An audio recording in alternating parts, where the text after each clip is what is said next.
মাগরিবের নামাজের পরে হাসবুনাল্লাহু নি'মাল ওয়াকিল এই দোয়াটা যদি 33 বার করে পাঠ করতে পারে, আল্লাহ পাক নগদে তাকে 4টা পুরস্কার দান করে দেয়। যেরকম সুবহানাল্লাহ। এবং এই পুরস্কারগুলো আপনি নিজের চোখে দেখতে পারবেন যে হাসবুনাল্লাহু নি'মাল ওয়াকিল এই দোয়াটা পাঠ করার কারণে আল্লাহ পাক আপনাকে কি কি বেনিফিট দান করেছে। 1 নম্বরে আল্লাহ পাক আপনার দুশ্চিন্তা, আপনার টেনশন আল্লাহ পাক দূর করে দিবে। আপনি যত বড় দুশ্চিন্তা থাকেন না কেন, আপনার টেনশন আপনাকে একদম শেষ করে দিচ্ছে। আপনি যদি হাসবুনাল্লাহু নি'মাল ওয়াকিল মানে আল্লাহ আমার জন্য যথেষ্ট, আল্লাহ আমার জন্য অভিভাবক হিসেবে যথেষ্ট, আপনি যদি দোয়া করতে পারেন, আল্লাহ পাক বলেন যে আমি আল্লাহ পাক তার টেনশন, তার দুশ্চিন্তা একেবারে দূর করে দেই। এটা হলো প্রথম নম্বর বেনিফিট।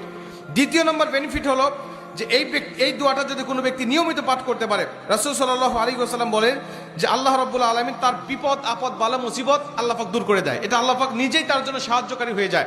বিপদ আপদ বালা মুসিবত তার সামনে আর কিচ্ছু রাখে না। আপনি যত হাসবুনাল্লাহু নি'মাল ওয়াকিল পাঠ করবেন, তত আল্লাহ পাক আপনার সামনে থেকে বিপদ বালা মুসিবতটা দূর করে দিবে। এটা হলো 2 নম্বর। 3 নম্বরে নবীজি সাল্লাল্লাহু আলাইহি ওয়াসাল্লাম বলছেন, যে ব্যক্তি হাসবুনাল্লাহু নি'মাল ওয়াকিল বেশি বেশি পাঠ করবে, আল্লাহ রাব্বুল আলামিন সে যদি কারোর দ্বারা জুলুম শিকার হয়ে থাকে, সে মাজলুম, তার উপরে কেউ জুলুম করেছে, তার উপরে কেউ কষ্ট দিয়েছে, তাকে এই কষ্টটা সে পেয়ে আল্লাহ পাকের কাছে হাসবুনাল্লাহু নি'মাল ওয়াকিল পাঠ করেছে, আল্লাহ পাক বলেন নিজেই আমি ওই মাজলুমের পক্ষে হয়ে যাই, জালিমের বিপক্ষে আমি আল্লাহ নিজের অবস্থানটা দাঁড় করা দেই। যেরকম সুবহানাল্লাহ।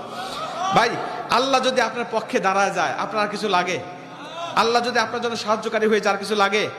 আপনাকে কোন জালিম আপনার উপর জুলুম করছে, আপনি হয়তো বা সেই জালিমের কাছে আপনি কিচ্ছু না, একেবারে তুচ্ছ, কিন্তু আল্লাহ তো তার থেকে অনেক বেশি শক্তিশালী।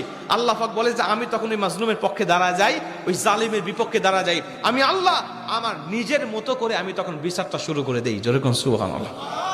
এজন্য যদি কেউ আপনার উপর জুলুম করে, আপনি হতাশা হবেন না, আপনি কষ্ট পাবেন না, আপনি আসমানের দিকে মুখটা উঁচা করে বলবেন হাসবুনাল্লাহু নি'মাল ওয়াকিল নি'মাল মাওলা ওয়া নি'মান নাসির।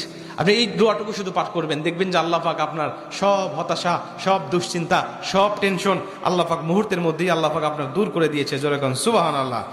এবং 4 নম্বরে রাসূল সাল্লাল্লাহু আলাইহি ওয়াসাল্লাম বলছেন যে তাকে আল্লাহ পাক দুনিয়া এবং আখিরাতের কল্যাণগুলো আল্লাহ পাক তাকে দান করে দেয়। দুনিয়াতে যত কল্যাণ, যত খারাপই আছে এগুলো দূর করে দেয়, কল্যাণগুলো আল্লাহ পাক দান করে দেয়। আবার আখিরাতের যত কল্যাণ লাগবে আপনার সব কল্যাণগুলো আল্লাহ পাক আপনাকে দান করে দিবে। আল্লাহ পাক আমাদের সবাইকে এই 4টি ফজিলতগুলো পাওয়ার আশায় হলেও আল্লাহ পাক আমাদের সবাইকে এই হাসবুনাল্লাহু নি'মাল ওয়াকিল এটা মাগরিবের পরে 33 বার, অনেক মুহাদ্দিস বলছেন ফজরের পরে 33 বার, যদি কোনো ব্যক্তি 11 বার পড়তে চায় সমস্যা নেই, কিন্তু 33 বার পড়তে পারলে সবচেয়ে ভালো ফলাফল পাওয়া যায়। আপনারা অধিকাংশ 33-এর অধিক পড়লেও কোনো সমস্যা নেই। এক কথায় যে ব্যক্তি হাসবুনাল্লাহু নি'মাল ওয়াকিল বেশি বেশি পাঠ করবে, আল্লাহ পাক তাকে এই ফজিলতগুলো দান করবে। যেরকম সুবহানাল্লাহ।